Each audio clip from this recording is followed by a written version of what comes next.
Assalamualaikum warahmatullahi wabarakatuh. Ensiklopedia Al-Fatih kembali ke hadapan Anda untuk berbagi info Islami. Semoga menginspirasi aktivitas Anda hari ini.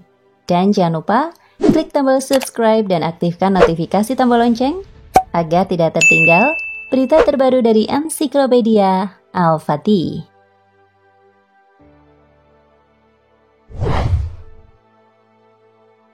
Ibnu Katsir menggambarkan di mana Nuh membangun bahtera, dan oleh karenanya orang-orang mulai mengolok-oloknya. Ibnu Katsir berkata, Nuh memilih tempat di luar kota, jauh dari laut. Dia mengumpulkan kayu dan peralatan, dan mulai siang dan malam untuk membangun bahtera. Ejekan dari orang-orang berlanjut, Wahai Nuh, apakah menjadi tukang kayu lebih menarik bagimu dibanding kenabian? Mengapa engkau membangun bahtera sejauh ini dari laut? Apakah engkau akan menyeretnya ke air atau angin akan membawanya untukmu? Nuh menjawab, kalian akan mengetahui siapa sebenarnya yang dipermalukan dan menderita nanti.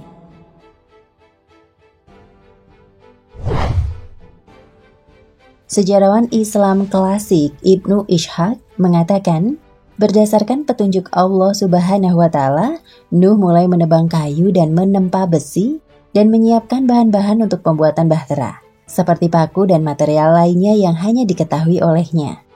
Ketika proses pembuatan ini, Allah kemudian membuat mandul seluruh wanita, sehingga tidak ada anak yang dilahirkan dari umat Nabi Nuh. Adapun Ibnu Abbas mengatakan bahwa pembuatan perahu tersebut dilakukan di atas Gunung Nut.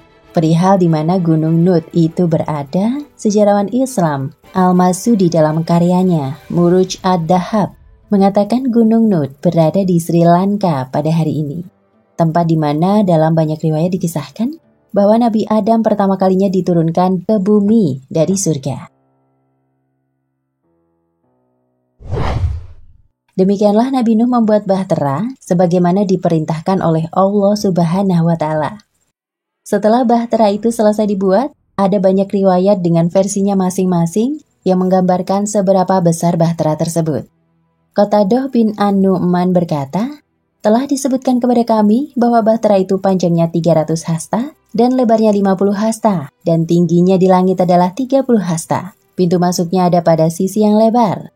Jika dikonversi ke dalam satuan meter, maka ukurannya menjadi sekitar 137 kali 23 kali 14 meter. Panjang kali lebar kali tinggi. Riwayat lain dikatakan oleh Hasan al-Basri, namun dia tidak mengatakan berapa tingginya. Hasan al-Basri berkata, panjang bahtera Nuh adalah 1200 hasta dan lebarnya 600 hasta. Itu artinya sama dengan sekitar 549 kali 274 meter, panjang kali lebar. Sementara itu, Ibnu Ishaq mengutip dari Taurat mengatakan, ahli kitab Taurat berasumsi bahwa Allah memerintahkan Nuh untuk membangun perahu dari kayu jati. Dia harus membuatnya miring untuk kemudian dilapisi dengan ter di dalam dan di luar, dan membuatnya dengan panjang 80 hasta dan lebar 50 hasta, dan tingginya di langit 30 hasta.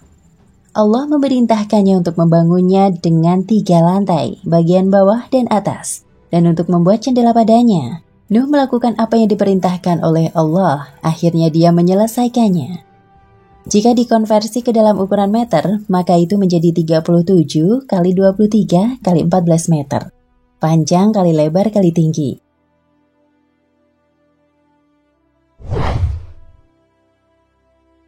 Sebagaimana telah disebutkan dalam artikel sebelumnya, baik orang di dan Nasrani juga meyakini kisah tentang Nabi Nuh. Dalam Alkitab mereka dikatakan, beginilah engkau harus membuat bahtera itu, 300 hasta panjangnya, 50 hasta lebarnya, dan 30 hasta tingginya. Apa yang disebutkan dalam Alkitab dimensinya persis dengan versi Qatadah bin An-Nu'man sebagaimana telah disebutkan di atas. Sebagai pembanding dengan masa kini, dunia mencatat bahwa kapal laut terbesar yang pernah dibuat pada era modern adalah kapal tangki minyak Seawise Giant, atau nama lainnya adalah Nok Nevis.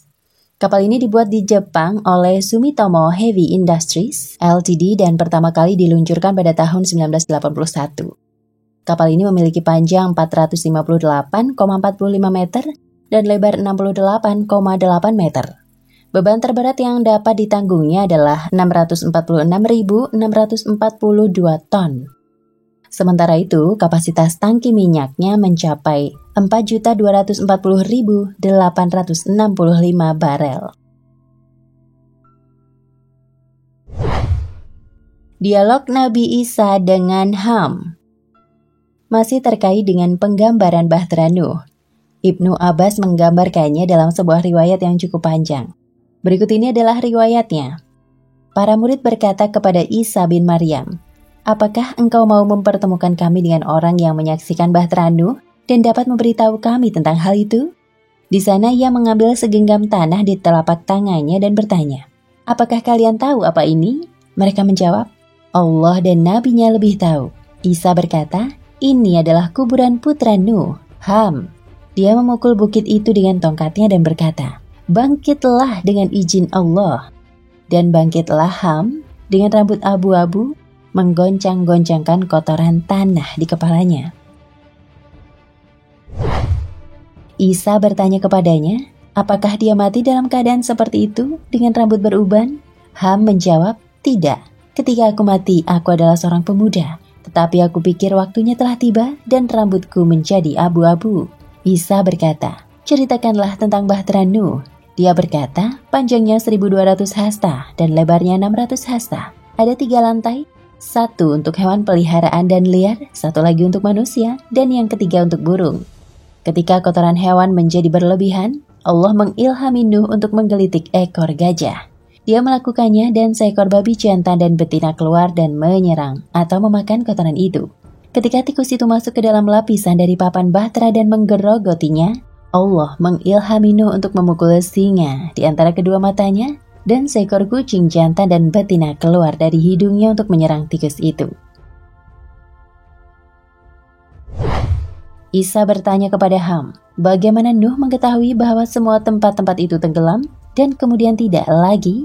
Dia menjawab, dia mengirim burung gagak untuk memberinya informasi. Tetapi gagak menemukan mayat dan menyambarnya, di mana Nuh mengutuk burung gagak yang mana seharusnya membuat gagak ketakutan. Oleh karena itu, gagak tidak menyukai rumah-rumah. Dia kemudian mengirim merpati. Ia kembali dengan daun zaitun di paruhnya dan tanah liat di kakinya. Karena itu, Nuh tahu bahwa semua tempat telah terendam air, tetapi saat itu sudah larut. Karena itu, kalung burung atau corak bulu pada bagian leher merpati berwarna hijau keabu-abuan di lehernya. Nuh memberkati burung merpati itu agar jinak dan tidak berbahaya. Oleh karena itu, merpati menyukai rumah-rumah. Para murid berkata, "Wahai Nabi Allah, mengapa engkau tidak membawa Ham kepada orang-orang kita, sehingga dia dapat duduk dan berbicara dengan kita?" Isa menjawab, "Bagaimana mungkin orang yang sudah tidak memiliki kehidupan mengikuti kalian?" Kemudian Isa berkata kepada Ham, "Kembalilah dengan izin Allah." Dan Ham berubah kembali menjadi debu.